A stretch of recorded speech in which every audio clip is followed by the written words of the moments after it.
están? Bueno, hoy vamos a hablar un poco de las disquinesias escapulares. ¿Qué significa disquinesia? Significa alteración de la posición, alteración de la quinesis, alteración del movimiento. Y es precisamente de la escápula, ¿sí? Y es de la escápula con respecto al tórax, con respecto a la parrilla costal y la columna dorsal, con respecto a la columna cervical y con respecto al húmero, con respecto a una parte de esta articulación escápulo-humeral. La escápula se articula justamente con el húmero.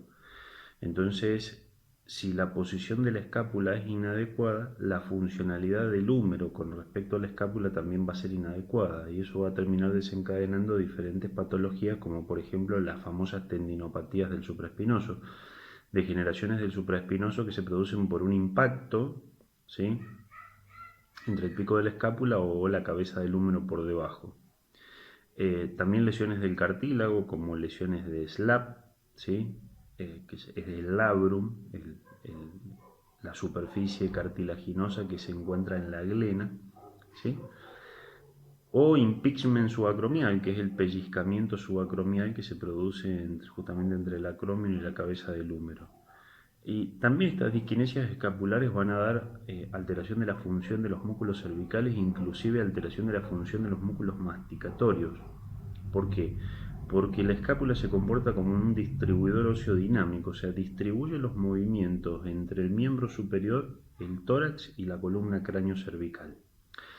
Kibler, el doctor Kibler, un médico traumatólogo, un médico cirujano, clasificó las disquinesias escapulares en tres tipos, ¿no? La tipo 1, tipo 2 y tipo 3, dependiendo de eh, los músculos que predominantemente se encontraban afectados y nos daba un poco la orientación terapéutica. Dos cosas que nos importan en el razonamiento de las disquinesias escapulares eh, es si la escápula está demasiado separada del tronco, ¿sí?, o si está demasiado elevada hacia la cabeza.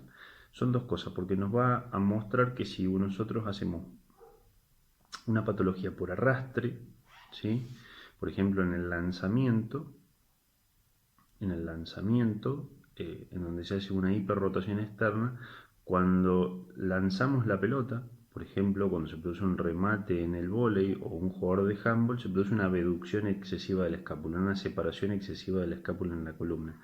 Y eso genera un hipertono, sobre todo de los redondos, del redondo mayor y del dorsal ancho, es una abducción de la escápula. Cuando usamos mucho los brazos por encima de la cabeza, tendemos a hacer un hipertono del trapecio superior o del angular de la escápula. Eso nos va a cambiar la rotación de la escápula. Si nosotros pusiéramos flotando la escápula con respecto al tórax, nuestra escápula tiene una rotación hacia el techo, una rotación superior de 30 grados.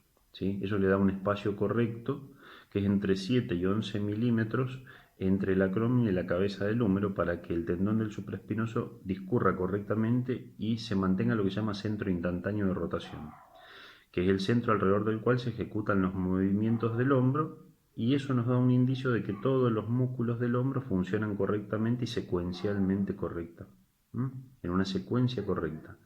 También es muy importante la relación con la cadera contralateral. Aquellos pacientes que tienen una debilidad, por ejemplo, del glúteo medio, tienden a hacer disquinesias escapulares o tienden a tener debilidad del hombro contralateral, ¿sí? Por eso existe una gran relación en el estudio de la mecánica humana de la cadera y el hombro. Otra cosa importante es catalogar la cifosis, que es la incurvación de la columna dorsal. Saber si un paciente tiene una cifosis escapular, ¿sí?, porque los hombros están hacia adelante, o si la cifosis estructural es propia de la columna vertebral, ¿sí? Nos va a catalogar si el paciente tiene un problema de eje en la columna vertebral o si tiene un problema de la escápula. Y después la posición de la cabeza del húmero, que generalmente los pacientes que tienen disquinesias escapulares tienen la cabeza hacia anterior y hacia superior, el signo de la bola de billar o la cabeza del húmero o el borde anterior del hombro bien brillante. Eso nos marca que tenemos una alteración en la secuencia del movimiento. ¿Cómo nos damos cuenta? Porque cada vez que el paciente levanta el brazo, hace un gesto de elevación del hombro, o sea, tiene un estado de pretensión aumentado del trapecio superior. Y eso a su vez irrita el plexo braquial. ¿Por qué? Porque el plexo braquial pasa por debajo del trapecio superior, ¿sí? Y nos genera una irritación. Entonces es un mecanismo de defensa.